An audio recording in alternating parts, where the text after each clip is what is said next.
Gas আমাদের cutting এবং welding use করা হয়। একটা বলি আমরা দাহ্য গ্যাস অর্থাৎ জ্বালানি গ্যাস, আর একটা হচ্ছে সাহায্যকারী গ্যাস।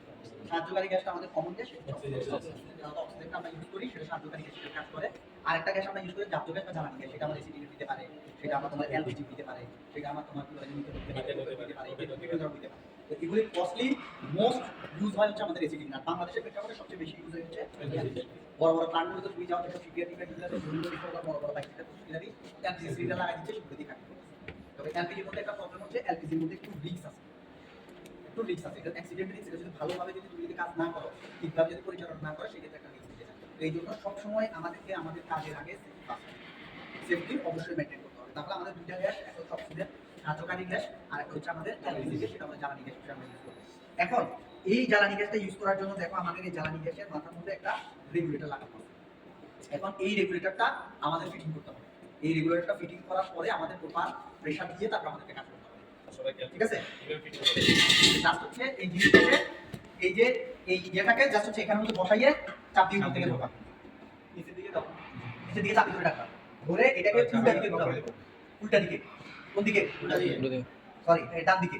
ক্লকওয়াইজ ঘোরাবা। ক্লকওয়াইজ ঘুরিয়ে একদম নিচে নামাই দিবা। তোমরা যখন ক্লকওয়াইজে ঘুরাবা তখন অটোমেটিক্যালি দেখবে এখানে যে মিটারটা আছে, মিটারের যে ইন্ডিকেটর, ডায়াল ইন্ডিকেটর যেটা আমরা বলি, কাঁটাটা দেখো অটোমেটিক্যালি উপর দিকে উঠে যাবে। তার মানে বুঝবা কি গ্যাসটা তোমার রেগুলেটরের মধ্যে আসছে। কথা বুঝতে পারছি? এরপর হালকা করে একটু টান দিয়ে দেখবা যেটা খুলে কিনা। আবার জোরে টানাটানি করো না, হালকা করে, কারণ এটা তো পুরো সিলিন্ডারের প্রেসারটা এটার মধ্যে। একটা সামান্য ছোট লকের মাধ্যমে সিলিন্ডারের সাথে রেগুলেটর টানানো হয়। আমার কাঁটা এই যে ঘুরে গেছে, তার মানে আমি বুঝতে পারছি আমার এখানে কি আছে। থাকার পরে এটাকে জাস্ট হচ্ছে এই যে বাম দিকে যত পর্যন্ত যায় অত পর্যন্ত ঘুরে দিয়ে রাখবা। এই ডান দিকে ঘুরাইলে এটা প্রেসার রিলিজ হয়ে যাবে, থাকবে না। এখন বাম দিকে ঘুরানোর পরে তোমরা জাস্ট হচ্ছে এই জিনিসটাকে, আমার টর্চটাকে হাতে নিয়ে লাল, দেখছো আমরা জ্বালানি গ্যাসের কি হচ্ছে কি লাল রঙেরটাকে একটু করে খুলবা। খুলে দেখবে যে গ্যাস বাইরে গেছে, এই আওয়াজ হচ্ছে, হ্যাঁ স্যার, তার মানে গ্যাস বের হচ্ছে, তার মানে আমার এটা ফিটিং হয়ে গেছে। ক্লিয়ার? স্যার একজনে যাই এটা একটু চালু করে দাও, অ্যাডজাস্টমেন্টটা চালু করে দাও, গ্যাস বের হচ্ছে একটু বের হবে। আমার এটা লাগানো শেষ, আমি এটাকে একটু দূরে সরাই দিই, আমার কাটিং থেকে একটু দূরে সরাই দিই। এটা কাজ শেষ। এটা হচ্ছে আমার অক্সিজেন। অক্সিজেনের থেকে এটার নাম হচ্ছে ফ্ল্যাশ ব্যাক অ্যারস্টন। ফ্ল্যাশ ব্যাক অ্যারস্টন অর্থাৎ যে ব্যাক ফায়ার কথা যেটা বলছে, এই ব্যাক ফায়ার যেটা হবে সেটা যাতে সিলিন্ডার পর্যন্ত না যায়।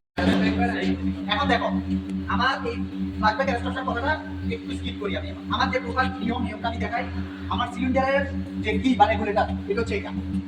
সিলিন্ডারকে ওপেন করার জন্য ইয়ে করার জন্য এর মধ্যে দুইটা ডায়াল গেজ আছে, দুইটা। কোনটা কি? একটা সিলিন্ডার প্রেসার, একটা হচ্ছে সিলিন্ডার প্রেসার, একটা ওয়াটার। আমার এটা সিলিন্ডার প্রেসার কোনটা? লেফট সাইড না রাইট সাইড? লেফট সাইড হচ্ছে আমার সিলিন্ডার প্রেসার। এখন দেখো এখানে প্রেসার কি আছে? জিরো আছে না? এখন আমি জাস্ট এই জিনিসটাকে কি করব? অন করব, দিকে জাস্ট খুলবো, তোমার সাথে সাথে দেখো প্রেসার ফিক্স হয়ে গেছে। আচ্ছা না? এই সিলিন্ডারটার মধ্যে এখনো প্রায় তোমার 100 বার প্রেসার আছে, প্রায় 100 বার। এই 100 বার প্রেসারটাকে আমরা কি করব? এখন আমার ওয়ার্কিং প্রেসারের মধ্যে ডাইভার্ট করব। এখন ওয়ার্কিং প্রেসারে যখন তুমি ডাইভার্ট করবে 100 বার যদি তুমি ঢুকাও, তাহলে তো এটা করে রাখবে। তাহলে সেই 100 বার প্রেসারটাকে রিডিউস করে আমার এখানে ওয়ার্কিং প্রেসারের মধ্যে যখন ছাড়বে তখন এখান দিয়ে এখন ওয়ার্কিং প্রেসারের জন্য আমাকে কি করতে হবে? আমার রেগুলেটর দিয়ে সেটাকে তুলতে হবে। এখন ধরো এই যে আমি এটাকে তুললাম, আস্তে আস্তে ঘুরে যাবে, ধরো আমি 40 পর্যন্ত রাখলাম, আমার পিএসআই 40 পিএসআই পর্যন্ত আমি রাখলাম। স্যার এটা কি clockwise? Clockwise sir, sir clockwise হলো ওপেন হয়, এটা ক্লকওয়াইজ, এটা এন্টি ক্লকওয়াইজ। ঠিক আছে? এখন দেওয়ার পরে হইতে পারে এই জিনিসটা, তুমি যখন এভাবে চাপ দিবা এই যে প্রেসার আছে, তখন অক্সিজেন আসতেছে, অক্সিজেন আসতেছে দেখা যায়। ঠিক আছে? বা এটা ছাড়লেও বুঝতে পারবা এই যে অক্সিজেন আসে।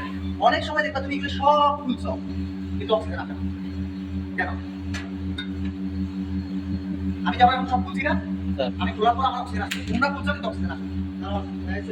সিলিন্ডার হেডের চাবি বন্ধ করে পুরো খোলা রাখছি না, তাহলে এগুলো দেখাবে না, তুমি জীবনে দেখাবে না। খোলা করে তুমি যদি এটা বন্ধ থাকে এটা উঠবে না, এটা বন্ধ থাকে এটা জীবনে উঠবে না। কাটা তখনই লড়বে যখন তোমার এটার মধ্যে গ্যাস ফ্লো হচ্ছে। এখন গ্যাস এটুকু পর্যন্ত আছে বিদায় তোমার এটা হচ্ছে, কিন্তু তোমার এখানে আসতেছে না কেন? হ্যাঁ না, বন্ধ চাপ থাকলে হয়তো একটা তোমার তিন চাপ, দুইটা চাপ বাকি দুটো চাপ। এটার একটা কারণ আমাদের এই ফ্ল্যাশব্যাক অ্যারস্টরগুলো অনেক দামি ফ্ল্যাশব্যাক অ্যারস্টর, ইংল্যান্ডের এই ফ্ল্যাশব্যাক অ্যারস্টর। এই ফ্ল্যাশব্যাক অ্যারস্টরগুলো অটো তোমার সেফটির একটা ব্যবস্থা আছে, সেটা হচ্ছে এই যে এই জায়গায় একটা তোমার কি আছে, তোমার না অন অফ সুইচ আছে। এটা অটোমেটিক যখন কোনো কিছু আইডেন্টিফাই করে যেটা তোমার হার্মফুল, এটা অটোমেটিক রিভিউ করতে যাবে। এই যে মাথা এটা কিন্তু হাতাহাতি করার দরকার নাই, এটা তুমি সারাদিন বুঝে বাইরে হবে।